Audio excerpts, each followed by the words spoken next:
Do you ever dream of escaping the rat race, or maybe you think about that amazing house you want to live in or the car you want to drive one day? I'm pretty sure everyone has dreams of living a rich life and not having to work anymore. The problem is that most people don't know how to make their money work for them. They don't start early enough and they don't stick to a plan. When I thought about how I got wealthy after starting with nothing, I realised that there were three main forces at play that helped me grow my wealth. So I want to share those with you right now. Did I grow my wealth because I'm smarter than Warren Buffett? No. Was it because I started with lots of money? Definitely not. Was it because I went all in buying crypto at the right time? No such gambling here.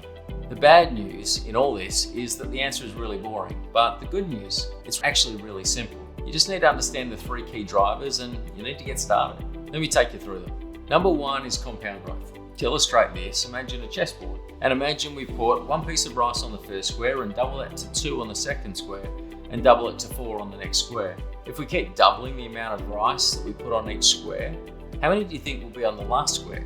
Take a guess. The answer is over 9 quintillion.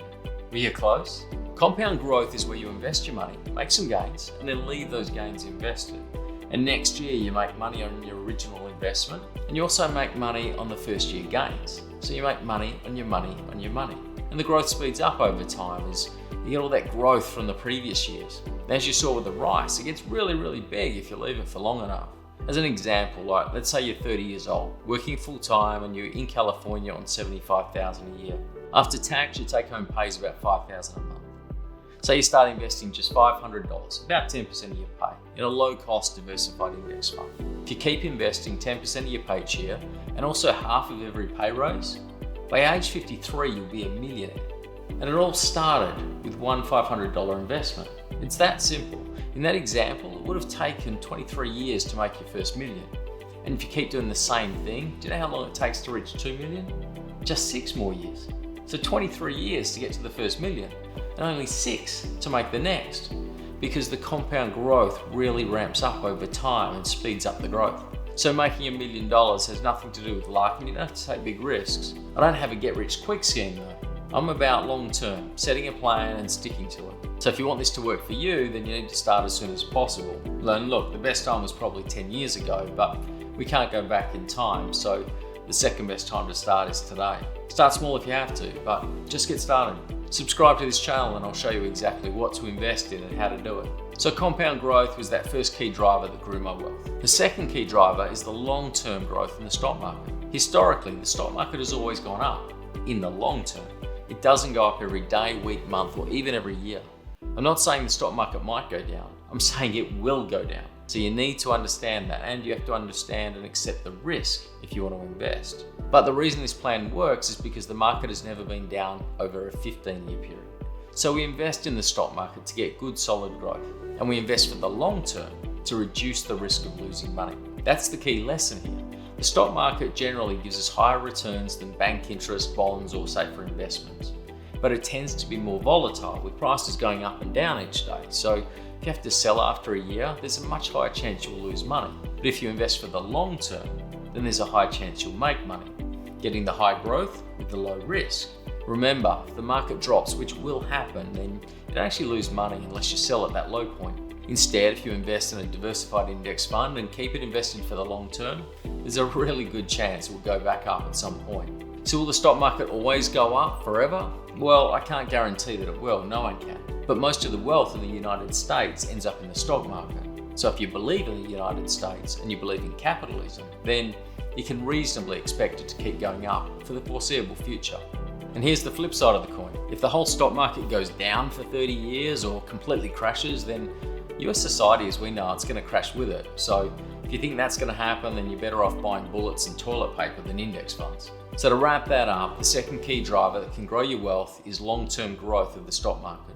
And the third and final driver is regular investment in a low-cost diversified growth investment. A study by the Dow Jones looked at 2,132 actively managed investment funds. These are mutual funds managed by professionals. The study found that not one out of over 2,000 professionally managed funds beat the market average over 5 years.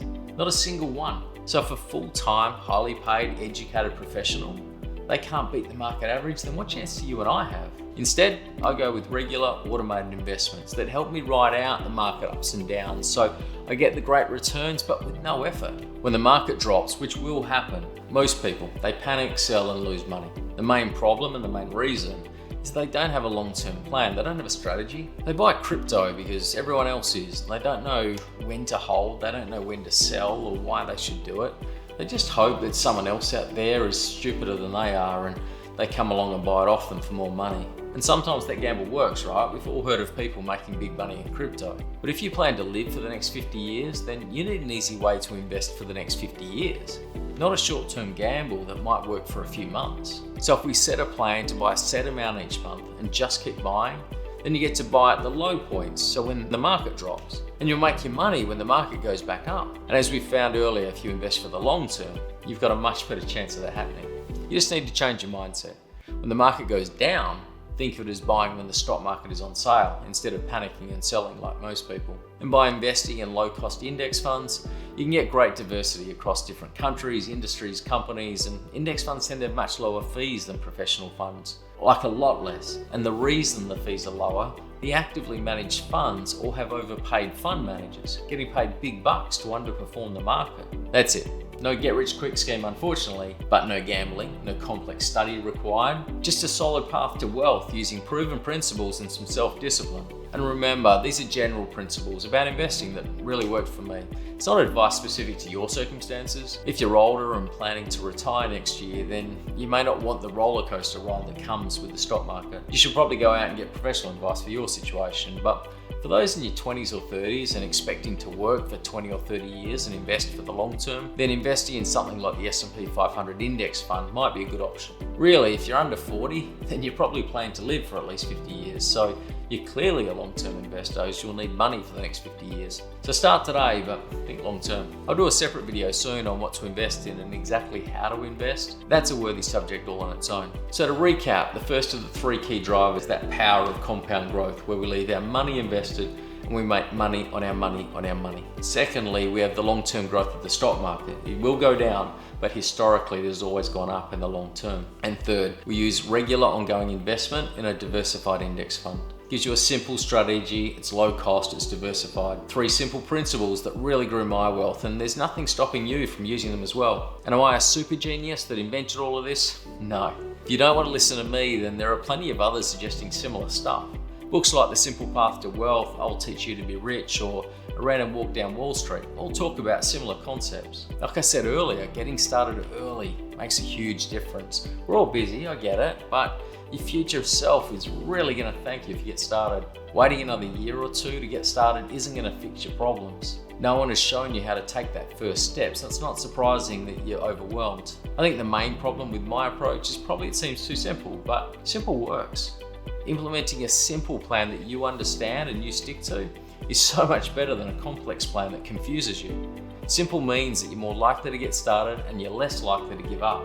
So keep it simple, take action, that's the way forward. I don't want you to be watching this a year from now and thinking, I really should have just started when Glen Mac told me this the first time. There's a great book called Man's Search for Meaning. It was written by a psychologist who was a survivor of the Holocaust, and there's a great quote I love. Live as if you were living already for the second time, and as if you had acted the first time as wrongly as you're about to act now. It's a bit of a mouthful, but it's really saying to think about the actions you're taking now, and if you had your time over, like a second chance, what'd you do the second time around? And hopefully the answer is to sort your stuff out and take action. Start small if you have to, but just make sure you start. For those of you that do get started, I'm going to create a post soon on what financial freedom looks like. If you follow a plan like this for decades, what's your future going to look like? Keep an eye out for that one, because if you want to be financially free in the future, you really need to grow today.